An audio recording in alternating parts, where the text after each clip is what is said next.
Hey guys. Welcome to Couple.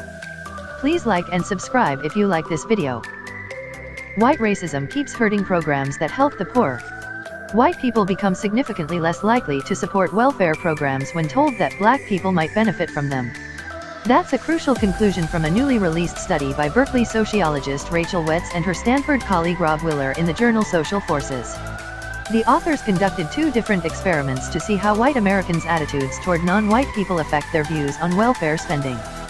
Both experiments found that showing white Americans data suggesting that white privilege is diminishing, that the U.S. is becoming majority non-white, or that the gap between white and Black/Latino incomes is closing led them to express more opposition to welfare spending. Wetz and Willer are hardly the first scholars to argue that racial animus is a powerful factor motivating opposition to social spending and redistribution in the U.S.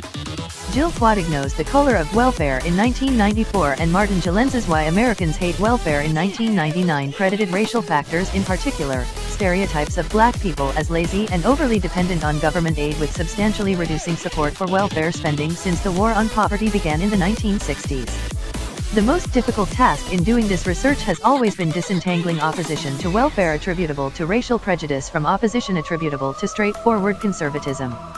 People in the U.S. who express conservative attitudes toward government spending are also likelier to score high on measures of racial resentment and prejudice.